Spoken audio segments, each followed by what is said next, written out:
internal supported housing schemes, and due to a number of issues across the board, it was felt that it was needed some of those standalone lounges. So they've now been installed, and I can say the tenants are comfortable and happy with it.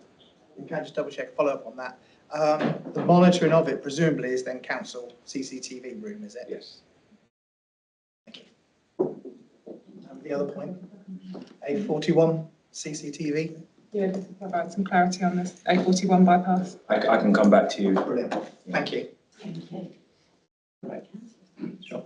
Also on Appendix C, on the capital programme, on line 136, we've got a sum there of £19,000, and lower down on line 188, we're spending £150,000 on homelessness.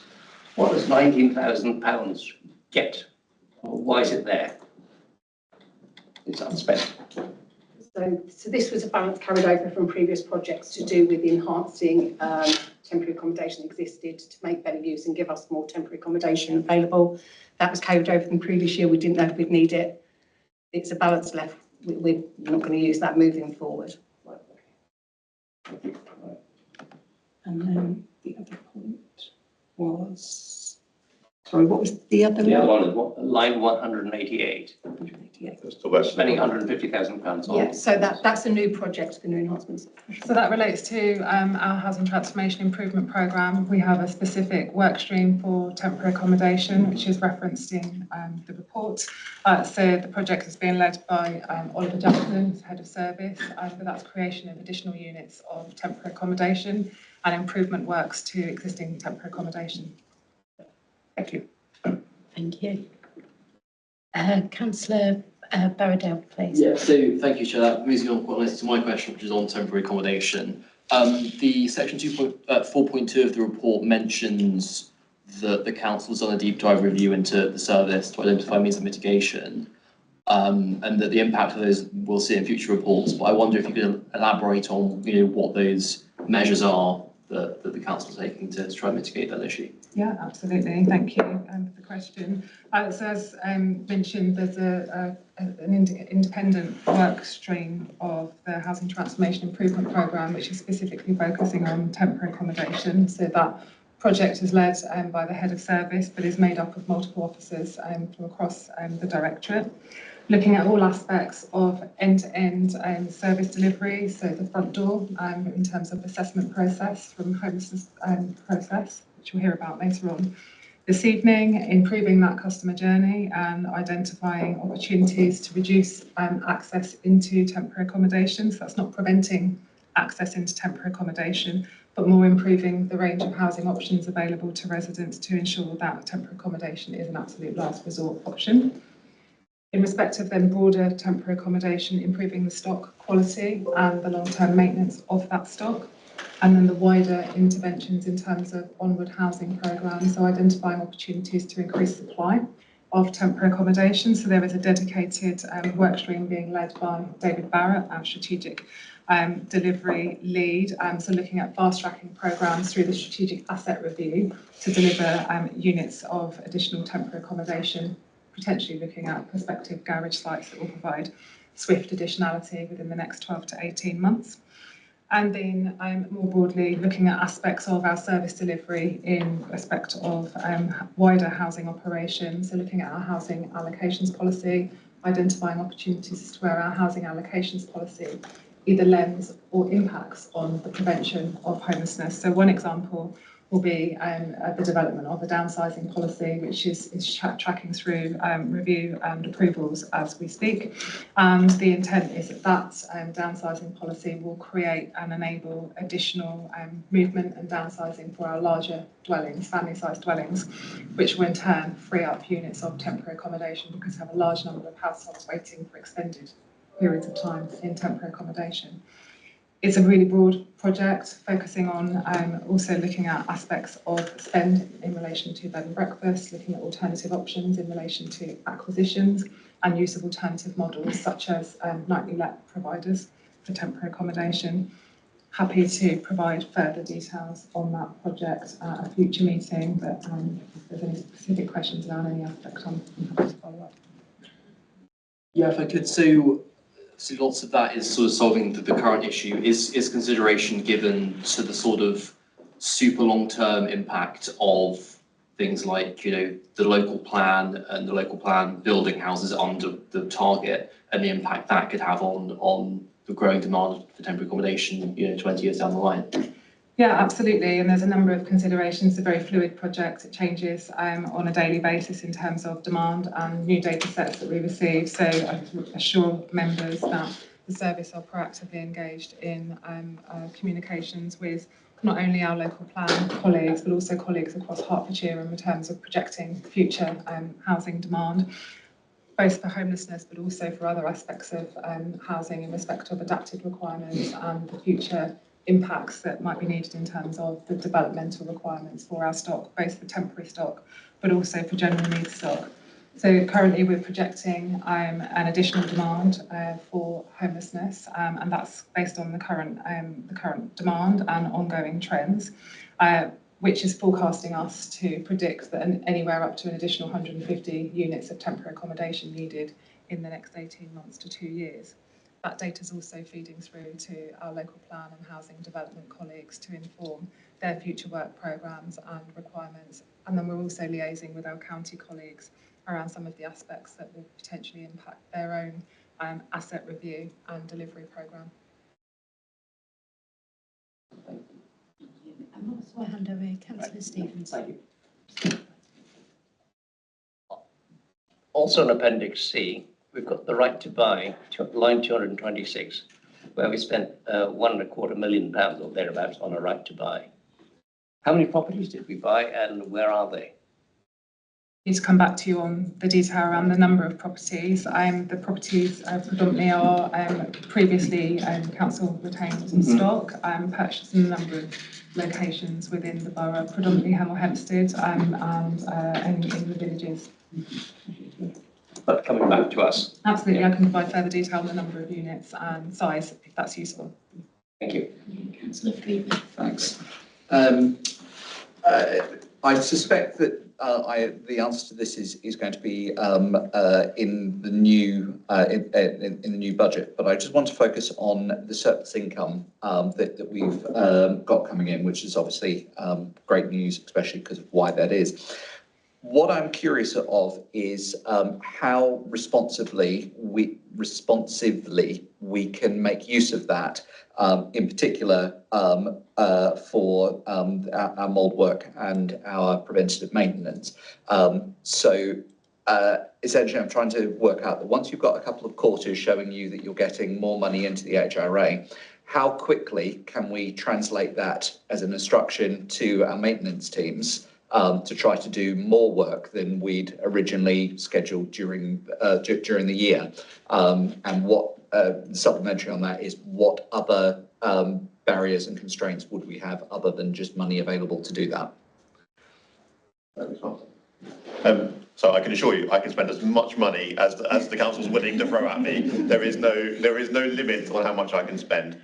I'd say that actually our budgets are very healthy for next year. So one of the things that we've done this year, working with Cardo, is to renegotiate some terms that we had under Osborne that weren't particularly favourable for us. And I'll be honest, it was us that entered into them. It wasn't anyone imposing them on us. But they're obviously hungry for a new contract, and we will leverage as much of that hunger as we can. So there will likely be some spare money in terms of what we're spending on the refurbishment of our void properties. And how we plan to use that is around preventative maintenance. So we spend a huge amount of money on blocking gutters and gullies and things like that get blocked up in the autumn. So rather than waiting for someone to say there's water pouring down my house, we know if there's a big oak tree, it's going to get blocked up. So we'll get ahead of that game. We'll start doing more of that. We've done some analysis around where we get repeated blocked pipes or drainage issues and that type of thing. So we're looking at, is it just a design issue? Can we redesign it to make that better? Or is it just a case that there isn't anything we can do? We're stuck with old sewers and that type of thing. So let's proactively go out and flush them and before it becomes someone's got sewage coming up. So we will this forthcoming year have a preventive maintenance programme that we hadn't had before. We're also looking very much at how we use our planned maintenance programme. So you mentioned damp and mould. So we're still very much on that journey. So like everybody, when damp and mould first hit the news and became something that was very high on the agenda, compliance was our #1 thing. So we were there washing the mould, cleaning it off, making sure it's safe for people. Over the last year, we've moved from that to that sort of knee-jerk reaction to what's the underlying cause of it. And that's why you'll see there's a number of our cases that have been open a long time, which might be concerning. But just to reassure you, these aren't homes that have got mould in them. We've cleaned the mould off. What we're trying to do is get that right balance between, essentially, if it's condensation related, there are only two solutions to it. Is either get the home warmer or get more ventilation. When we talk to residents, if it's a ventilation issue, we talk to residents, we can make changes from that. And we've got some really good technology that we had to hold it back this year for some budgetary reasons, but we've pushed it out more next year. Essentially, it's a sensor that we put into people's homes. They can get an alert through their phone that warns them that the humidity is high. They can open up and ventilate, and people can help themselves a lot more. So we already know from the sort of work we've done this year that we can change people's behaviours and help them to ventilate, because if they don't change their behaviours, we have to put the ventilation in. And one of the reasons why we don't solve this first time all the time is because if we overventilate, it becomes very expensive to heat their home. And so we're trying to find that point. And so for every one of our archetypes, what we're doing is looking at what's the solution we know works well for that one. And it's a little bit of trial and error, a little bit more here, looking at who lives in the house, how many people and everything else that goes into it. And we probably around sort of April, May time, we would have had 12 months worth of data on that and where the mould is and everything else that comes with it. And we'll then be moving into our next stage, which is really where we want to be, is about preventing that. So using the capital money we have available from our planned maintenance programme, and while we're there at properties, let's address the reasons for the mould. So examples would be we put new windows in, which people want new windows. Actually, that creates a damp and mould risk because old windows are drafty windows, or even if they're not drafty, if they're cold, all the water that condenses on them is actually really good because it's condensing on the window that you can wipe off. As soon as you've got a highly insulated, efficient window there, that water will condense somewhere else that will cause mould. So we're going to plough a lot of that money into proactive work rather than being on the back foot, how we've been quite a bit at the moment. I'd say that our capital budget is pretty healthy. We have directed quite a lot of money next year and the year after through building safety initiatives, which my colleague Ricky is running, which actually comes at a fairly good time for us because we're at the end of the Cardo contract. That's a high risk time for us in terms of that contract to client relationship, because at the moment they're hungry to deliver, but we don't want to put lots and lots of work their way, because if they don't succeed and win the contract, that relationship comes for them trying to get as much money out of us as they possibly can do. And so we need to have some levers that we can pull with them, either giving them more work or less work. So we're not really at the moment to do a huge plan. If I can just add as well, thank you so much, Dan. Useful context. It's also really important that we ensure that we've got really strong HRA balances, and it enables us to have resilience going forward, given there's a lot of forthcoming change from a legal perspective in terms of varying frameworks that Dan's talked to. So it will enable us to forward plan and look at preventative initiatives across the service, but also driving opportunities to improve our opportunity to go back for C1 inspection sooner rather than later, but then also ensuring that we're in a strong position going forward as we start to consider what LGR transition arrangements look like for housing service. Okay, I think thanks for the answers. It's definitely of interest, but I think we've gone slightly off where my question was going towards. Essentially, at the beginning of the year, let's just pretend we've got a nice fresh budget. We basically come to an agreement as to what we think the planned preventative maintenance is going to be. What I'm interested in is, as we go through the year, if we start finding that we've got more money coming in, what process do we have that would allow us to make use of that money that's come in for those things? Because at this point, because we're very close to the new year, I'm expecting that you're saying, well, we've upped next year's budget to on that side. What I don't want to hear is that at the beginning of the financial year, if we started identifying it, we're like, okay, that's great. We'll tuck it away in a reserve and next year we'll do more. I suppose the optimum, I would love that you've basically come to the senior leadership team with the idea of, here's my wish list of everything that I want to get done next year. They basically then said, okay, you can only go up to this far. So basically, you've already got a wish list that's sitting there. Simi's well aware of it. And then once Simi is aware that there's some money that comes out, she's then talking to people and saying, like, let's release another 250 so we can do these things. So what I'm trying to say is, do we have that process in mind? And is money the only thing? Is there anything else we want to make sure that we've got in place to fix that? Just to provide some reassurance that those arrangements are in place. The Housing Senior Leadership Team meet on a weekly basis with the finance team to review the bottom line and the onward projections in terms of key priorities. And we also have a bi-monthly meeting with the portfolio, bi-weekly meeting with the portfolio holder in relation to the position, any key pressures, risks and opportunities to enable us to enhance the service to our residents. Obviously giving consideration to strategic risks and priorities that need to be delivered. So those would be the primary factors, ensuring that any additionality we deliver over and above what's committed to in the budget has due regard of risk and any pressures that are coming down the line. Can I just add, sort of in terms of some of this has come about from investment income, as you said. We see at the start of the year, at the moment, it's very up in the air about what's going to happen with interest rates and things. So, you know, we do kind of look at that and project and kind of look at cash balancing and things like that. But we also don't want to, we need to be a bit prudent in what we're thinking in our strategy and approach, because if we get carried away and suddenly there is a sudden change that no one is expecting and forecasting, we don't want to have overcommitted and then not be able to deal with that sudden change. So it's kind of getting that balance between the two, which is why we have regular meetings. Understood. Thank you. Can I just add to it? So we profile our budget as well. So it's not just like we don't split it by 12 because we know how much we should be spending each month based on seasonal patterns. And so if that budget doesn't follow the profile, we generally have an understanding of why and we can plan it, but we will definitely release more money from there. One of the constraints of the budget is just the resourcing. And so for some work streams, it's not a problem because we can just contract it out, but other work streams require internal expertise. So aids and adaptations would be a really good example of that, where we need our own experts to be specifying and understanding what's needed. So we couldn't suddenly release lots of works there, even though we would want to put a lot more money into that. It wouldn't actually result in more works because there's a limit to how much our surveyors can push out. Okay. Thank you. Oh, Councillor Hunt. Yeah, just following on from the mould discussion, whenever we raise issues about residents who struggle with damp and mould, the first normal conversation is around education of ventilation and stuff like that. So I want to know whether does that resolve most of the cases, or could you give me a percentage of where it's more a water coming into the building, so to speak, damp wise, as opposed to just a ventilation issue? Have you got a breakdown in which gets resolved with ventilation and education, and what is still more work is needed? About 70% of our cases are related to high humidity, which effectively is ventilation for it.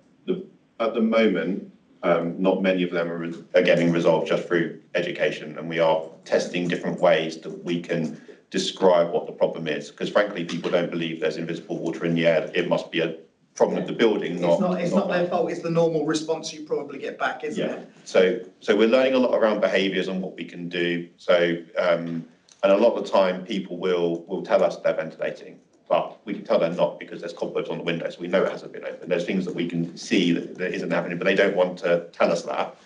So about 70% is ventilation. About 15% of it is people who can't afford to use their heating and put that on. And then the rest of it is various other things. It could be gutters, roof leaks, water leaking somewhere, something else that comes with it. Cool. Thank you. Thank you. Okay, so that was for noting, so thank you, it's noted. We'll move on to the next item on the agenda, which is the agenda item 9, housing performance and tenants voice report. And this is for approval. It's me, sorry.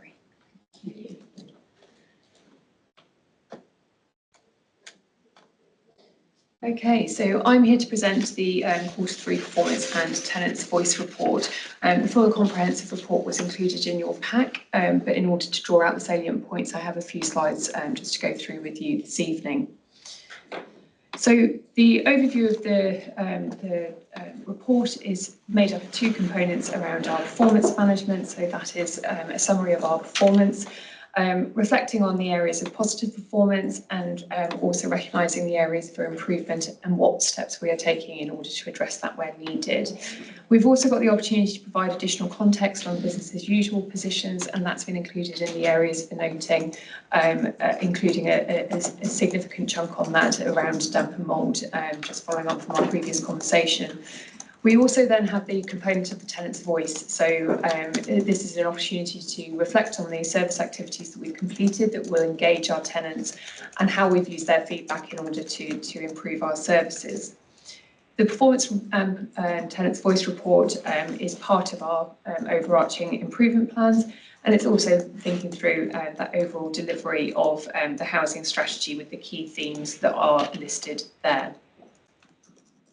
So in terms of Q3, there are some real highlights to talk through to this evening. We have seen two key performance indicators move from red to amber. So that was around the average reletting times and the percentage of estate inspections completed that were due to be completed during that period. That in particular is a really impressive figure of 234% increase from 83 completed in Q2 to 277 in Q3. This is due to robust monitoring arrangements that the team have been putting in place, but also thanks to an intensive recruitment campaign which has seen the team numbers as well. In terms of the operational ASB key performance indicators, I think that is really important to highlight that they are all green. This isn't reflected in the customer satisfaction as yet, and I'll come on to that in the next slide. We've also seen the percentage of emergency repairs completed within the timescale as consistently green throughout 24-25. I think if we look back on the improvement journey that we've been on, that is something that we should be celebrating and noting. Our percentage of HRA homes having had a stock condition within the last 5 years has risen up to 68% in Q3, which is a dramatic improvement in comparison to Q3 of 23-24, where we had 16.5% in place. And then finally, the last point I wanted to raise in terms of the performance highlights was around all bar one, which is the percentage of domestic properties with a satisfactory EICR up to date of the 8 safe key performance indicators are green. And again, I think that's a real indication of the effort that we are putting into to ensure that our homes are safe and compliant according to the safety standards. In terms of the areas for improvement, I won't go on too long around the percentage of open and damp mould cases exceeding 100 days. I think we've had a comprehensive discussion from Dan relating as to why we can see that increase, that 38% against a target of 10%. So there is further detail within the report itself and following on from our discussion this evening. The remaining indicators are seem to have satisfaction at the root cause of the key performance indicator. What we are finding is that the tenants' perceptions are often lagging behind the operational key performance indicators. So as we're starting to see improvement in those key performance indicators, we are hoping to see that start to come through into the satisfaction measures, but we are not seeing that as yet. So in terms of the communal cleaning survey, this is a new indicator. So this is the first quarter that we've been able to capture information relating to this survey. It is only partial, and the service are monitoring it and expecting it to improve as we move into the next quarter. Satisfaction with new build homes received during the period, we've seen a slight dip of 85% satisfaction against 95% as the target.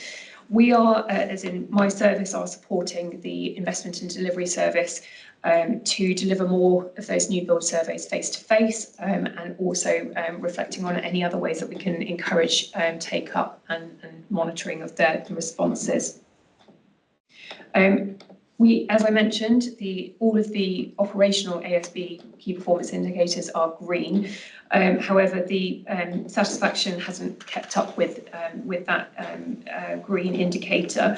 So in terms of addressing that satisfaction level, the Community Safety Manager has been reaching out to the respondents to the survey to understand their responses. And the Head of Service has also been reviewing the questions within the survey to see whether that could be readjusted to provide more information on that customer satisfaction level. Finally, in terms of percentage of respondents satisfied with complaint handling, we've seen a 15% of 46 responses satisfied versus a target of 67. Again, I have been to this committee meeting before, and I have talked again about some challenges that we are having in terms of our complaint handling satisfaction, but also the response rate to the number of complaints and the surveys that we have sent out. So we are working to encourage take up of the survey. So the more information we get from our tenants on their perception of the complaint handling processes, the better. We are also introducing new mandatory training on DORIS for all housing staff. So that's based on the Housing Ombudsman Complaints Code of Practice. And more widely than that, all DBC staff will shortly be receiving customer service training that's based on an international customer service standard, which we're looking forward to seeing rolled out across DBC. We've also taken CX feedback and applied it to wider corporate complaints. So at the moment, previously, CX feedback was only being used for complaints within housing.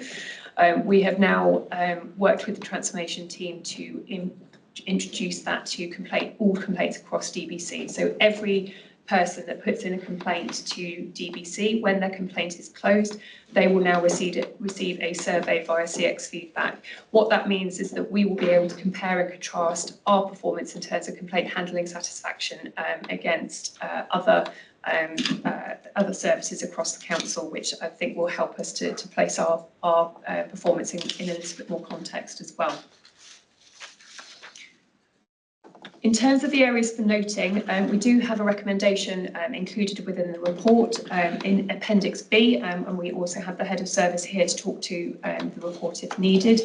The recommendation is to reprofile those targets, and there's information in the report as to why we're looking to do that. We also have included the assurance report for to demonstrate our continued adherence to compliance. And that is available in Appendix C, so that is there. And then I've mentioned around the damp and mould indicator, so we are continuing to monitor and look to address that.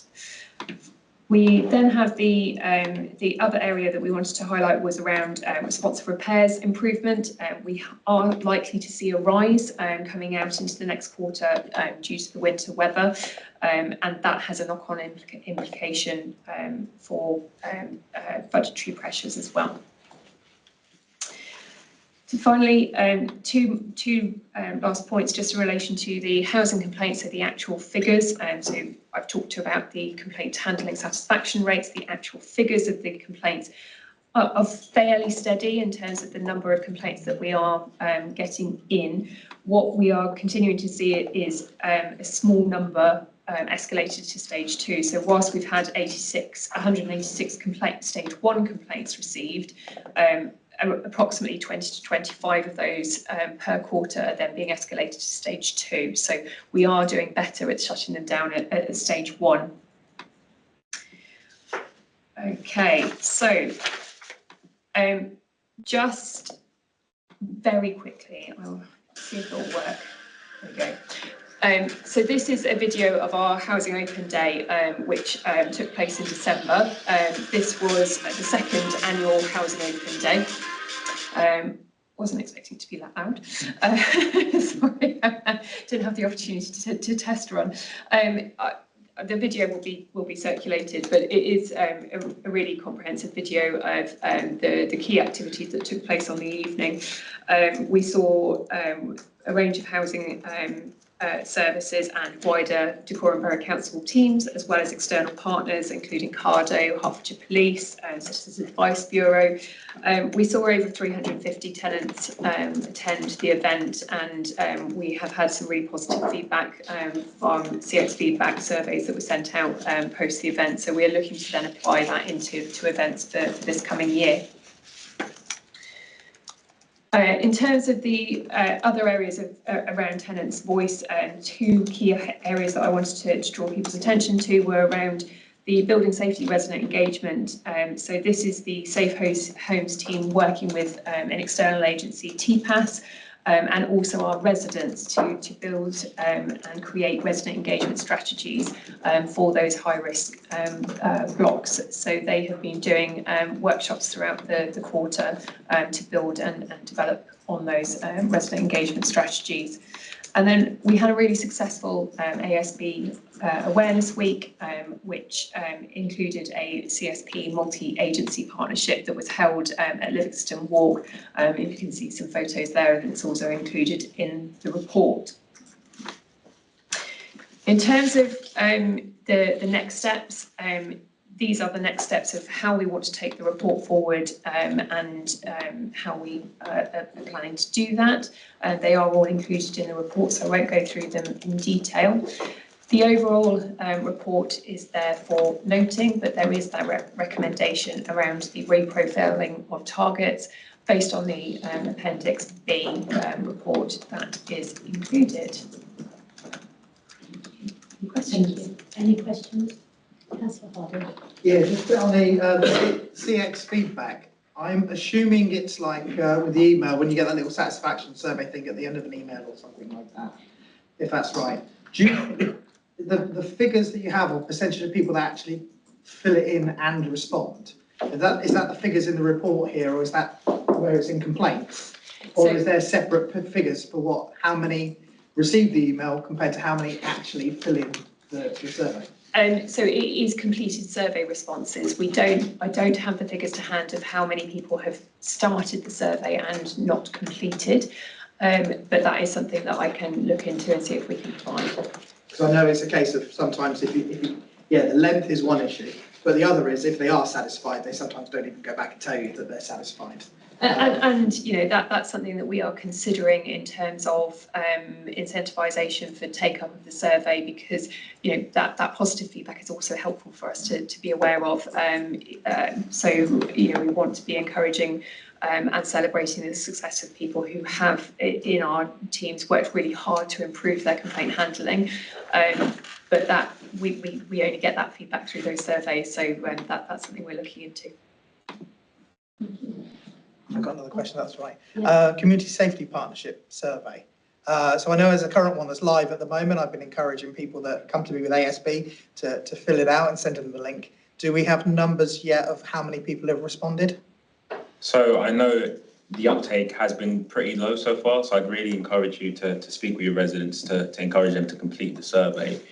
What we do want to do is we want to do another walkout to engage with the residents, because the residents have said sometimes it might be a bit too long to complete the survey. So we're looking at maybe potentially reducing the number of questions, because we need to ensure that we're capturing their views to implement change in Dacorum to reduce ASB and community safety issues. I think the length of questions is enough. I think it's quite interesting as well, where it's like you've given opportunity for what's the reason why you've said yes, no, and things like that, which I think is really, really good. And I think there's a lot around. It's quite black and white for the public in the sense of if they feel it's antisocial behaviour or crime, they're going to go to the police. And I think there's probably a bit of education from the council as to why would they contact the council for an ASB issue. Certainly speak to a lot of my residents, it's a case of that they feel it's a police matter. And when I talk to them, I say, well, actually, we've got an ASB team within the council. Let me go and talk to them first, and let's see if we can sort it that way, because it's not necessarily a crime that's happened. It's just sometimes either fear or perception of the situation of the area. So if there's specific things where there's an ASB occurring, then yes, you can get the police involved in that and stuff. But I think there's a lot of the benefit of what the council does with ASB and how we can promote it more, as opposed to it just being it's a crime issue. For sure. So we have plans to implement more engagement days across the borough to ensure residents are aware of the process to report ASB, because sometimes, for example, a resident might report an antisocial behaviour concern to yourself, but they wouldn't report it to us or to the police. So it's also ensuring that residents are reporting their ASB concerns in the correct way to help us to respond to their concerns. Thank you. Thank you. Any other questions? Councillor Bowdell. A bit less relevant. Call video. Is that something that's done in-house, entirely in-house, or is it a service that's purchased in? Sorry, the Housing Open Day? Yeah. No, we did purchase external videography. Do you know how much it costed? I don't know off the top of my head, but I will come back to you with the cost. Awesome, thank you. Thank you. Councillor Johnson, your hand went up and Yeah, then down. that's fine. No, I defer to Ed. At paragraph 7.5, it talks about high-rise buildings and the resident sort of strategy that is being developed. My slight concern was it says more than 1 in 10 of the residents were taking part. I'm not sure if that's a good result or a bad result, given the importance of really engaging all of the residents in it. The other slightly tongue-in-cheek question is it 10 residents? In other words, there were 100 residents in the building and 10 of them took part? Or is it 100, as it were, householders and 10 of the households took part? Yeah, so I don't have the exact figures in terms of proportion to the numbers of people within the blocks. What I would say is that this was put forward by Ricky Lang, the Safe Homes head of service, and that I think that level was considered a good amount of people that have been actively engaged. They will be continuing to roll out further engagement activity through the work that they're doing with TPAS to continue that to drive up additional people coming to further delivery sessions. Possibly worth just adding at that point, what we're not looking at is figures that are representative of the whole tenant population, just the tenanted population of those high-rise blocks. It would be useful to clarify those figures for you, because it would be significantly less based on the number of units in those blocks. Thank you. Councillor Stevens. Looking at the report on paragraph 5.7, we're talking about compensation. There's a question posed at one of the other scrutiny committee meetings as to how much compensation are we paying out. Would it be possible for us to be told, say, a quarterly or an annual amount that we are having to pay out? I picked up previously that it's fairly trivial, but I think it need to be made known to us. Yeah, so the reason why we've included the compensation figures in 5.7 is that they're related back to two housing ombudsman cases. The challenge that we have at the moment is linked back to the manual issues that we have with our complaint system. So in order for us to be able to track every single one of them, that is more challenging. As we move on to the digital platform, there are opportunities to track and report on that more easily, and that's something that we potentially could bring back to yourselves. Thank you. Thank you. Okay, so are we happy to approve the recommendation to reprofile the targets for KPIs TL01 and TL02? Agreed. Okay, thank you. So the next item on the agenda is item 10, which is the homelessness and rough sleeping strategy. Chair, the service will introduce this item. Thank you. Hey everyone, so I'm Joshua, Head of Safe Communities. So under the Homeless Act 2002, all local housing authorities must have a strategy in place to define how they're going to tackle homelessness. And Lauren and the homeless prevention team have done a great job in devising a strategy that is going to explain how Decorum is going to tackle homelessness in the next 5 years. So I'm just going to go through the strategy now.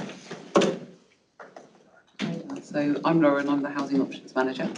So our approach to the strategy was to first we carried out a full homeless review, which included current and future levels of homelessness, how people would access the homeless service in order for us to prevent them from becoming homeless in the first place. And also we tied that in with what accommodation and support was required with the applicants that did approach us. We considered the needs of all groups of people that may be affected. To ensure that we had first-hand information, we spoke to customers who had had lived experience of homelessness. We did that via surveys, carrying out engagement sessions. We had some focus groups purely just for people who had lived experience as well. We looked at what contributes to homelessness nationally and locally. This is mainly down to a lack of low-cost affordable accommodation and the limited scale of housing assistance programmes that are available to people. The cost of privately rented accommodation in many places, particularly in decorum, is well above wages of households who are on a low income. The local housing allowance doesn't match private rented properties either, which obviously doesn't help. So to support with developing the strategy, we undertook quite a few activities. As part of the housing transformation programme, we did a needs assessment of all our applicants. That was really critical to informing us of what the applicants needed, but also what the future developmental needs that the officers would also require. We reviewed the issues, challenges and barriers to accessing our homeless services. We completed bi-monthly rough sleep accounts, and we also took part for the first time actually in the Women's Rough Sleeper Census, and that was part of the whole of Hertfordshire. We engaged with private sector landlords, our statutory, voluntary and community sector partnerships, all these people that do sort of help us alongside in preventing homelessness. With all this feedback, we then compiled our 5 commitments, which are obviously in the strategy that you've had a look at. We wanted to make sure that we incorporated all the information and suggestions from everybody that we spoke to within our commitments. The whole time while we compiled the strategy, we were obviously really mindful that homelessness is a really stressful situation for anybody that's actually going through that process. And it's often more stressful because of obviously the legislation and the legal framework that we have to work around within that. So what we really want to do is make sure that our officers are all working under the Making Every Adult Matter ethos. They're all trauma informed. They have quite a lot of different training to make sure that they're trauma informed in lots of different aspects. Because ultimately the main aim is to make that journey, which is really difficult for customers, as smooth as we possibly can. And that's regardless of what decision they will get at the end of their homeless application. Our job really is to actually ensure people get the housing assistance that they need, given the fact that they're actually homeless or going to be homeless. We obviously then need to think about how we're going to monitor the strategy. So we've committed into providing further opportunities for all the customers that did take part in our lived experience sessions, but also to invite further people as we move along the process, so that they can come in with us, they can hold us to account about what we're actually doing, scrutinise our performance alongside our commitments, and also actually assist us with, helping us completing some of our new processes when we're reviewing our procedures, get them in to see what worked for them and what didn't. We will obviously continue with completing our bi-monthly rough sleep account, and that's really the main aim of that, is to ensure that every single rough sleeper does have an offer of accommodation. We're going to continue working with our private landlords to try and increase the number of private rented properties for our customers, and also to try and make it as affordable as we possibly can for them. So we did quite a lot of work, which I won't bore you with everything that we did, but we now really just want you to give us some feedback about what you think about the strategy, anything else that we could incorporate in it, or any amendments that we need to make. Okay. Councillor Freedman. Thanks. I've got a few questions and comments. So I'll do a couple and then I'll let somebody else come in. First of all, thanks to both of you, and I have to agree with you, Josh. I think that there's quite a bit of work that's gone in there, and we've got a very good strategy. So the first one I just wanted to check in on from your expert opinion is we've got a new definition of homelessness there. Do officers feel that this changes at all from previous strategy, and will we still have people that are falling outside the policy, as in where the public would consider them to be homeless, where the council doesn't? Obviously, we work under a legal framework, so obviously that's really important to remember. We do have to follow the legislation. However, that doesn't stop us from assisting people. So regardless of their decision, everybody gets the same assistance, and I think that's really important. There's an open door for everybody, and even if somebody has had a negative decision, that doesn't stop us from assisting them. We still make all the referrals. We don't actually even consider a decision until the very end stage anyway. So that help is there right from the start, all the way through. Referrals are made, financial assistance is offered. If they're eligible, housing register is offered.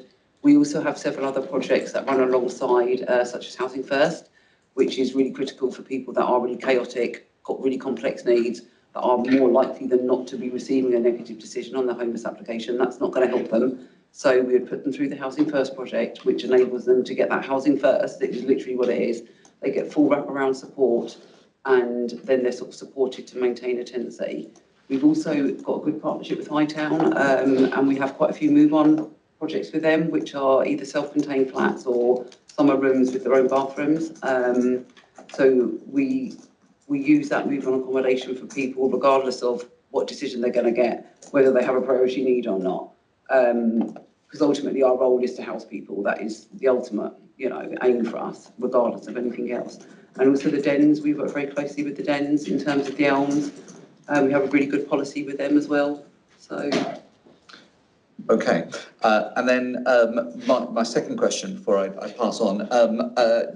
We've got a note there on how the housing advice surgeries, which I think is obviously a great idea. Well, I was going to just check if they're successful as you rolling those out. Could they be rolled out to some of the charities and community projects? So you've got a section there on collaboration, but I'm thinking of trying to have those surgeries might be worth happening in the offices of, say, Citizen Advice or the Open Door Project in my ward of Berkhamsted, and things like that. Yeah, absolutely. So we've already spoken to the South Hill Centre. So we're going to be doing a housing surgery there. A lot of people do access their South Hill Centre for lots of different reasons. So we're gonna do a housing surgery there. Also at the Densday Centre, we've arranged that. But yeah, absolutely open to going to other places as well. Yeah, absolutely. Thank you. Councillor Pesh. Yes, well, I'd like to thank you both for the hard work you put in and the briefing that we had, which made it so clear. I did say at our briefing whether it's possible to have some sort of open event that all councillors can come to explain the whole process of what people have to do and what we're doing and everything. I mean, what really struck me was when you were saying about even your staff have to have trauma counselling as well. So I think it's, every councillor should be aware of what the staff are having to do and the impact it has on them, and also how do we make it clear that residents or homelessness people can actually access all the right things for them. Yeah. We can arrange a session. That's. If I could just come in there, those discussions are already in place, and the portfolio holder has requested exactly that. So we'll be setting up an independent member briefing session to enable you to get more insight into the work of the team, but also touching on some of the points that Councillor Freedman made in relation to hidden homelessness and I guess tackling the stigma of homelessness, recognising that individuals won't always step into a local authority to raise concern about their housing issue. They're more likely potentially to come to yourselves, to come into other forums where they feel comfortable. So ensuring that we're accessible through those forums is going to be really important to the service. Yeah, thank you. Sorry, Councillor Pesh, just going back to your comment about being trauma informed. I think it's also about being trauma informed for our staff, because of course we need to be trauma informed for the residents. Some of them have experienced some really hard things in life. But also our officers are sometimes dealing with the most complex cases, and if they're not being supported to cope with those cases, then how can we expect them to support our residents? So it's being trauma informed both ways. That's really important. Yes, thank you. Yeah. Thank you. Councillor Harden. Thank you. I think it's a really good report. I read through it, tried to find any things I wasn't happy with and couldn't find anything. So well done. I think what's important as well from both a homeless point of view and a rough sleeping point of view is that wraparound care.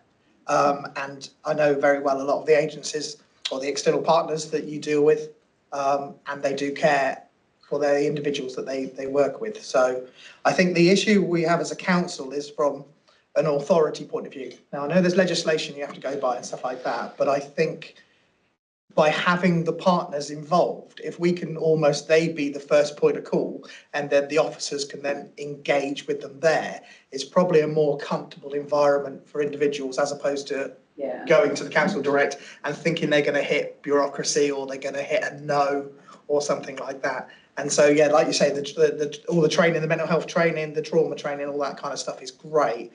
And if the council is soft in how the initial interaction with people who are in a homeless or rough sleeping environment is, then I think that's good. But if the council is bureaucratic in that, then that's gonna be a barrier for those individuals to get help and support. Yeah, so just to reassure you, we already do lots of different things in terms of assessing people. If people want us to visit them at home, we will do that. They don't have to come to the building. Some people would like us to meet them in, say, you know, one of their charity offices, such as Ace Concern or sometimes Mind. We'd meet people in a coffee shop with a support worker if that's what they wanted. So we do lots of different things to assist people if they actually don't want to come into the building anyway. We meet them at the Dens Day Centre. So anything is possible. That wouldn't prevent us, someone not coming in wouldn't prevent us from offering them any assistance. So. And can I just on a slightly separate point, the report doesn't mention, or I couldn't see, about daytime street individuals as opposed to rough sleeping. So I know the criteria for what rough sleeping means. I'd like to know what the council's kind of engagement is with the various street individuals that we know in, especially in Hemel Town Centre. Yeah, not every street individual is actually homeless. So obviously anyone that is homeless, because Decorum's quite a small area, we do tend to know who our rough sleepers are. We work very closely with the outreach team and the ELM staff. So we do tend to know if they are a rough sleeper, they are homeless, or whether they are just somebody who is on the street, maybe under the disguise that they're homeless. And then obviously anything like that, we do obviously work very closely with the community safety team in sort of like, you know, addressing any issues that they have there. Thank you. I can just add to both of those points. The first being that I knew that Lauren wouldn't mention this, so I wanted to come in to add. So it's really important to us to recognise that there's no wrong door in terms of that route into seeking homeless support. And Lauren herself has just delivered training to around 200 services across Hertfordshire to raise awareness of homelessness process, ensure that they've got good understanding of how to support residents who are experiencing challenges in respect of homelessness. That's delivered to sector-wide partners, both statutory and voluntary sector, on behalf of Hertfordshire County Council, in celebration of our work in relation to the MEME initiative, which is Making Every Adult Matter, with the steering local authority for that. And Laura has been really, really active in that. So I thought that she wouldn't mention it, but it's really important that you know that work is really proactively happening in terms of ensuring that we can reach everybody. In terms of your second point, it's a deliberate omission in terms of not raising awareness of, I guess, the challenge and the stigma around street activity, and not inadvertently criminalising single homelessness and individuals who may be partaking in activity that might raise awareness to them potentially being perceived as homeless. So Lauren kind of touches on the work that's being done there, but there's a lot of covert work happening with our policing colleagues and the BCS partners in relation to addressing those embedded behaviours. And you'll be familiar with initiatives that have been happening locally in relation to Clear Hold Build, and there's a good example of a community safety partnership initiative that's supporting police activity that touches on specific behaviours that do link back to street-related activity. There has been some clear changes in relation to the Vagrancy Act that's ensuring that we're taking proactive steps, but we're not seen to be automatically criminalising those individuals. So it was important for us not to focus on that through the delivery of this strategy. Any further questions? Councillor Powdell. Thank you, Chair. So for context, my ward covers a rural patch of the northeast of Dacorum, villages around Flampstead Market and Great Gadsden. And so I wanted to talk a little more about, in the context of the strategy, but also more generally, what the council do to support homelessness and specifically rough sleeping in rural areas? Because it's obviously a lot less apparent. You know, when you've got someone sleeping on the side of the high street, you can walk down and see them. In our rural communities, it's a lot more hidden. You know, people sort of sleeping in bushes or what have you, or in community buildings in villages. So how does the new strategy address rough sleeping outside of Hemel and Berkhamsted? And sort of more generally, what are we doing from an outreach perspective on that? You know, a few times it does happen. So our outreach team are focused on all of Dacorum, not just in Hempstead. You're right in saying that the majority of rough sleepers are in Hempstead, but we actually, I know one actually that's sort of around, not far from Margate actually. He's actually rough sleeping in a farm, in a shed, an outdoor building. The farmer is aware that he is there. And we've been working quite closely with our outreach team and the farmer and a homeless officer who's allocated his case to engage with him to try and build up a relationship. We've made him several offers of accommodation actually, but he wants to remain in this outbuilding for the time being. So what the outreach team is, they pop him in him every week just to check how he is, see if there's any more help that we can get. We've also spoken to our housing needs team because he can go on the housing register. So there's lots of activity we do partake in, you know, in the rural areas. Just because they're not in Hemel doesn't mean we wouldn't offer exactly the same assistance. A lot of people report things via StreetLink to us anyway. So we had a couple of reports a few months back about from Berkhamsted Canal down there. A couple of rough sleepers have been sleeping on the canal. The outreach team went out straight away. So we've got very good, we have a 24-hour turnaround. If anyone reports anything, we immediately go out and see them. It doesn't get left for a few days. A homeless officer attends with an outreach team if they do want our assistance. Sometimes rough sleepers, it's better to build up the relationship with the outreach team first and then bring us in whatever means they prefer, whether that's actually going to their site or whether that's going to the day centre alongside an outreach person, because they've already then got to know that person, they've got a rapport with them, and that we find that a lot more beneficial. So we do target all the areas, it's regardless of the fact it's not in my Hempstead.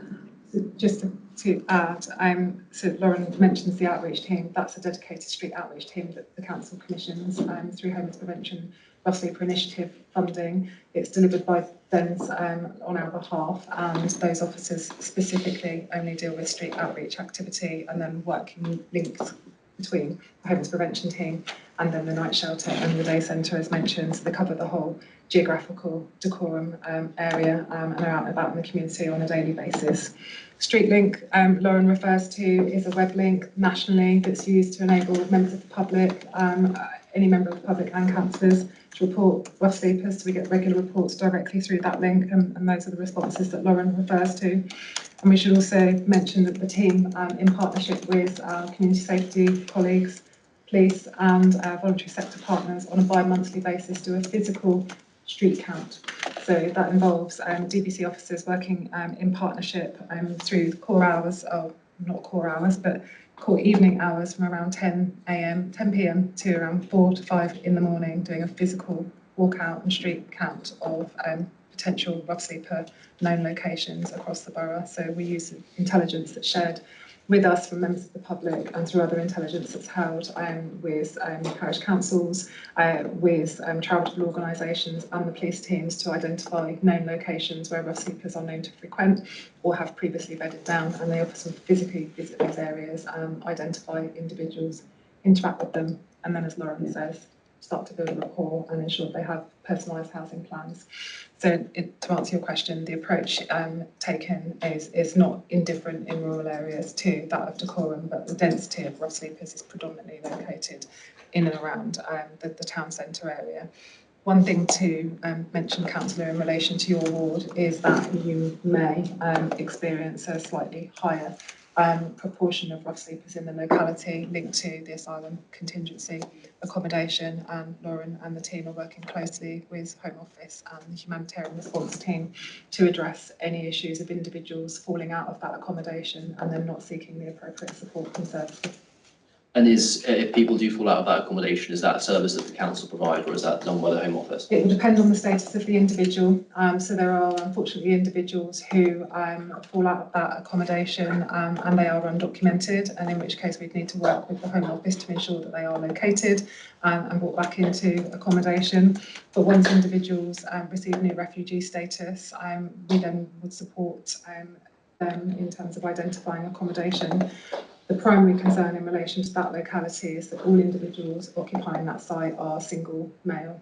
So predominantly, the majority of individuals are unlikely to have a priority need within the defines of the homelessness legislation framework. So we would be working with them to identify alternative forms of accommodation in the private sector, ensuring they've got access to employability support, and managing their expectations through dedicated surgeries that are delivered at that hotel location by our team with the support of Parts County and the Home Office. But there are some individuals that are coming out of that accommodation and not taking up accommodation options. Thank you. All the hands went up. I think Councillor Harden was first there. Just following up on that point regarding, I was going to question you about the outreach team and just double check who you were talking about, the same people. The DENS outreach team are amazing guys. They're really, really good and they're proactive. And I can certainly reassure Councillor Baradell that they're aware of everyone who is rough sleeping within the borough, probably on even a first name basis with each other. So that's how good the team is there. So really appreciate it. Just as a question on there, just understanding the funding then, is DBC's paying for the outreach teams funded, but that comes via central government, doesn't it? Correct. Yeah, so we received several tranches of grant funding linked to homelessness. So primary grant is the homeless prevention grant, but historically that was made up of different iterations of funding. So rough sleeper initiative funding, rough sleeper accommodation programme funding, and a number of other funding strands. What the government has done for this financial year is to wrap that all up in totality of a homeless prevention grant.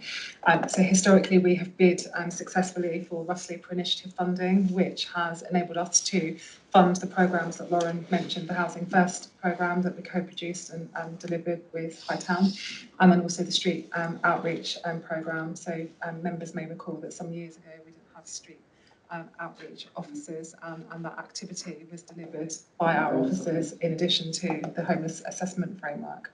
So it's felt really important for the reasons that you mentioned, that we have separate outreach teams that can support the work that the team do, ensuring that you have impartial individuals that can build up trust and understand that community in a way that sometimes officers can't, and that really complements the process. So that funding is used, yes, to support the ongoing delivery of that service. We've just received a new allocation of grant for this year, and that's enabled us to continue that service for a further 12 months. So currently funded through to March 2026. You'll be aware that there's a national review of homeless prevention grant funding. So we've been unable to make a determination past March 2026 until we receive further details about that ongoing funding arrangement, which we expect to be reviewed following the consultation that's just taken place. But our commitment is to providing ongoing funding support for that activity. Thank you.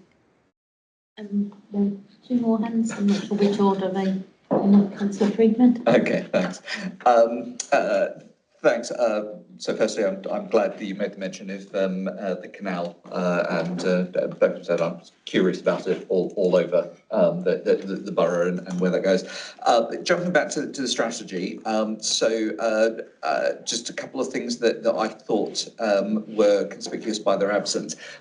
In keeping with commitment 2 on preventing homelessness, I would suggest that we actually have some identification there for leaseholders. I'm not just talking council leaseholders, tenants, but obviously we're aware of some rather exploitative treatment of people who've built new build houses to basically be made homeless and unable to get other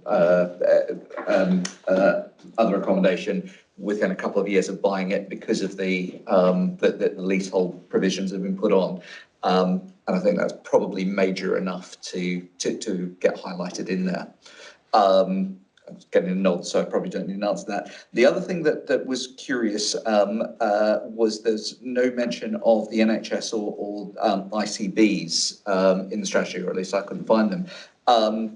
This might be me misunderstanding some of the discoveries of homelessness in the borough, but I would have thought that sometimes we would be aware of somebody after they've had a hospital visit. At the risk of going on to a bad subject, is the reason that we don't have the NHS mentioned there is that effectively if somebody was treated in Watford and said that they'd been rough sleeping in decorum, that we sort of wouldn't have much to do with them because they was discovered at Watford. So what we have in place is we have what we call a duty to refer, which is part of the homelessness legislation. So we have a really robust duty to refer process with hospitals and their discharge units. We've recently just reviewed ours actually. So if somebody is being discharged from hospital, and it could be any hospital, all they need is the person to believe that their local connection is decorum, then the hospital will have to, by law, complete a duty to refer to the local authority. We then contact them, we then carry out an assessment, even if we have to go and visit the person in the hospital. We've been to St Albans before, we've certainly been to Watford Hospital. So that process is set, that's a legislative process, so that's the legal framework we work under. So that's completely in place already, and actually we have a really good relationship with the hospitals. They fill out, they give us all the risk assessments, care plans. If someone does need temporary accommodation, we quite often get notice, so we're able to actually make sure that provision's in place. Or we work with the hospital for them to remain in the hospital for a few more days while something else is sourced. Okay, so I'm inferring from that answer that the reason I can't see the hospital in the list of collaborators is because there's a legal framework. Yeah, there's a duty to refer, yeah. Right. I mean, I think there's a few actual parts, Hertfordshire and the, things like the discharge unit and things like that mentioned in the strategy, but not actually, they wouldn't be the actual NHS because that works under the legal side. I think just to add, and not to be controversial, but there are some partners that readily come around the table in terms of a proactive homeless forum to support and prevent homelessness, and typically there are primary statutory partners locally like the police, and then our voluntary sector partners. There are a number of challenges for health services in terms of being able to engage, and typically the absentee around the table, although they express a regular want to be around the table in terms of supporting those discussions, are mental health colleagues, and that's a proactive conversation that we continue to have, both in relation to homelessness, but also in relation to community safety issues. There's absolutely a will there, but being able to deliver on that commitment is an area of concern for us, so much so that has been escalated to the Chief Executive, who's the chair of the Community Safety Partnership. And our engagement with the NHS and the ICB is predominantly through the statutory framework, as Lauren says, but that would be useful for members to be aware of that. Okay, thanks. Definitely learned something there. Okay, Councillor Stevens. Thank you. This might take us off on a tangent, but one of the bits that I just want to clarify, family breakdown is one of the causes of homelessness. Question is, do we have ways in which people can approach us, or do they know how to approach us when they are facing a family breakdown and they need to find new accommodation before they actually hit the streets? Yeah, I mean, we get a lot of approaches from people following relationship breakdowns. It's one of the biggest causes of our approaches, actually, and they can still get exactly the same assistance as anyone else. Quite often we find if you have a relationship breakdown and both parties are on the tenancy, that can make it a little bit more complicated in terms of them finding alternative, say, social housing, because if there's children involved, I mean, I won't go into the whole legislative bit because we'll be here all night. If there's children involved and say, for example, dad has left the property, the tenancy's in both their names, then social housing can't provide another social housing property for the same two children and dad. So quite often then we then look for private rented accommodation for Mr. or Mrs, whichever one, has left the property. And then they can work with the tenancy officer if it's a DBC property, or work with their private landlords to come off of the tenancy, at the point where they're rehoused. But there is assistance, and yeah, I do believe people do know they can come and approach us. We get lots of approaches. I'm thinking more in terms of, I suppose, the private sector. Oh, yes, yeah, we do, yeah. It's not all Dacorum Borough Council, yeah. Thank you. Thank you. Councillor Harden. Just on a, it's a minor admin point, but sometimes in reports with it comes up, and it's in this one as well. DENS as an acronym, the S has just as much right to be a capital as the other letters. So you know what? This is the accessible version, and actually the other version does have it as a capital S. It was something that Wendy, funny enough, picked up. Really? Yeah. So you go, I put it down as page 94 and page 95 for the correction. Yeah, I'll make sure that's corrected. I'm wondering if you wanted to as well in the glossary of terms at the end, as DCT and Hearts Young Homeless and that are in there. I think put DENS in. Yeah. In there as well. Thank you. It's happened in previous reports as well. It's a little bugbear of mine. Okay, so are we happy to agree to recommend the strategy for adoption by Cabinet? Agreed. Okay. Well done, Lauren. And that's the end of the meeting, so thank you, everybody. I just had a